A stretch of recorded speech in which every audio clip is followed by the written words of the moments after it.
The 2nd of August, 2016.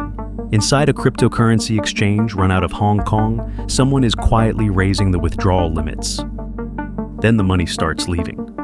More than 2,000 transfers, one after another, until 119,754 Bitcoin have moved out of the exchange into one wallet. At that morning's price, $71 million.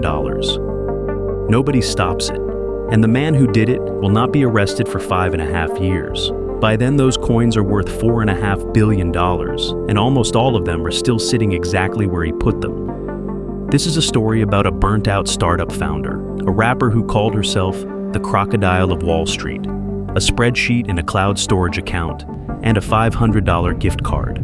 It ends in the largest financial seizure in Justice Department history.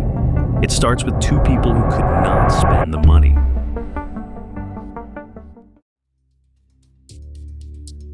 So, the man.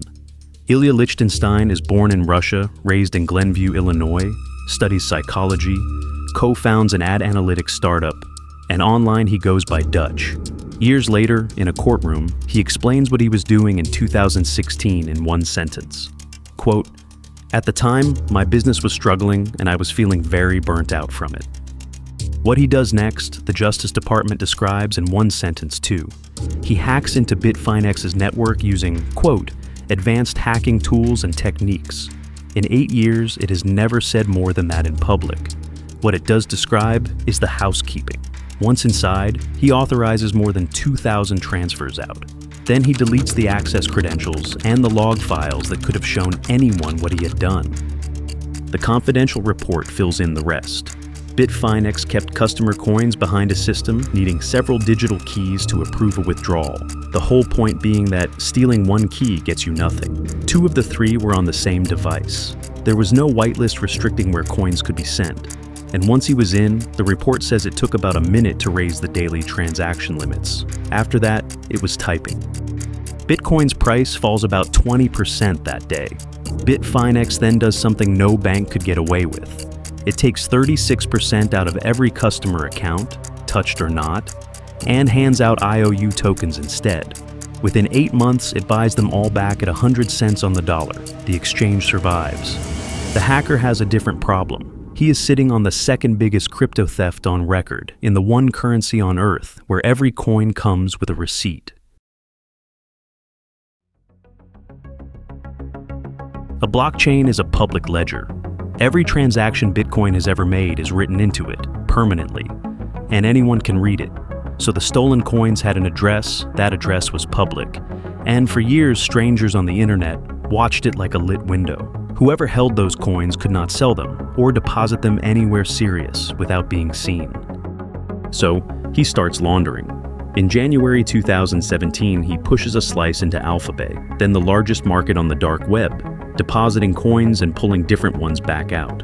A criminal marketplace used as a laundromat.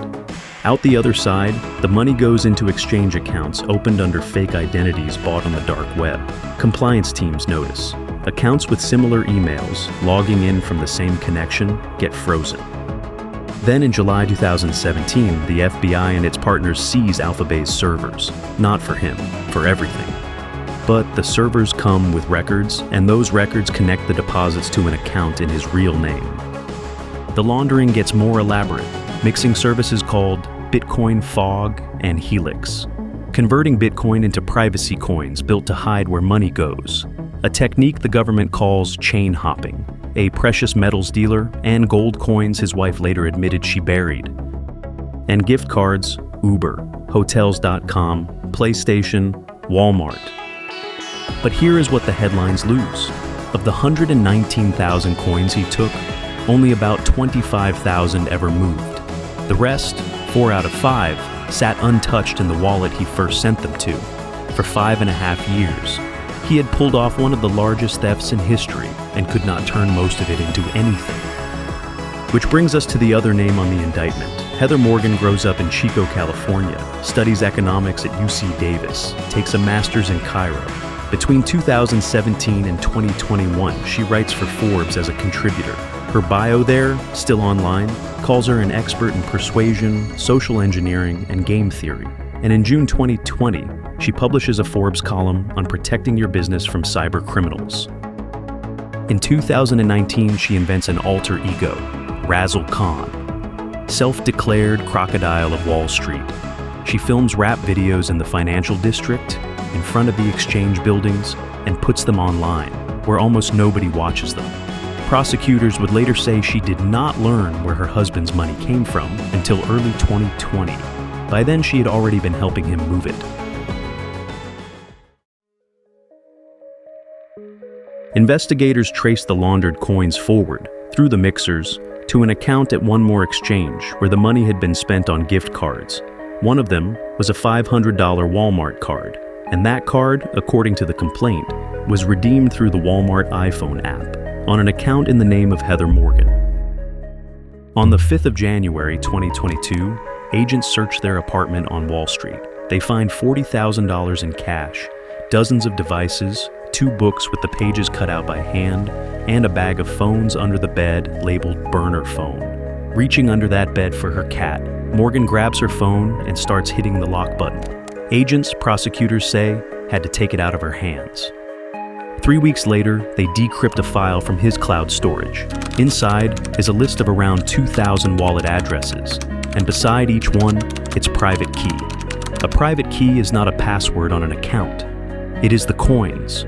Whoever holds it owns them, and there is no bank to call.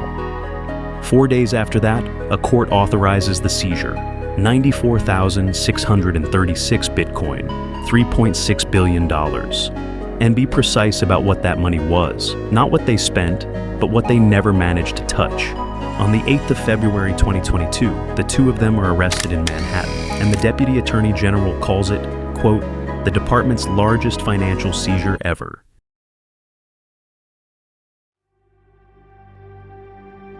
On the 3rd of August 2023, they both plead guilty to a single count of conspiracy to commit money laundering, and Lichtenstein admits something new, that he is the Bitfinex hacker. Until that morning, 7 years on, nobody outside the investigation publicly knew who had done it. November the 14th, 2024, 5 years plus 3 years of supervision. The judge tells him the theft was, quote, meticulously planned, and that it matters to send a message that you cannot commit these crimes with impunity. 4 days later, Morgan gets 18 months. The gap is not sentiment. She did not do the hack. Prosecutors said she only learned the truth in 2020. About a fifth of the coins were ever laundered at all, and both of them cooperated. In court, she says, I am extremely sorry and deeply regret the choices I made. I used my time and energy to do harm instead of good, and I'm ashamed of that. In January 2025, in the weeks before she has to report to prison, Razzlekhan releases a new music video. It is called Razzlekhan versus the United States. On the 4th of February, she surrenders at a federal prison camp in the California desert. She is out by late October. She posts a video thanking, quote, Papa Trump for shortening her sentence. The White House tells reporters it had nothing to do with it.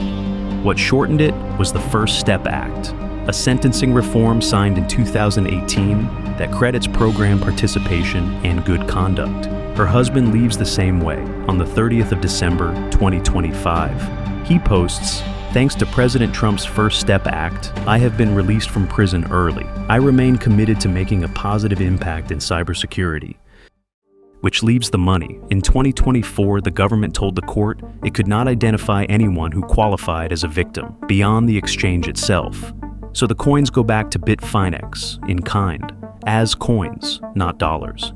The customers were made whole back in 2017 in dollars, when a Bitcoin cost a tiny fraction of what it does now. The exchange is getting back coins worth, this spring, close to $9 billion. Ilya Lichtenstein says he wants to work in cybersecurity. Heather Morgan has new music out. And a few coins at a time, the stolen Bitcoin is still moving out of a United States government wallet, back to the exchange it was taken from. Every one of those transactions is public. Anyone can watch it happen. Anyone always could.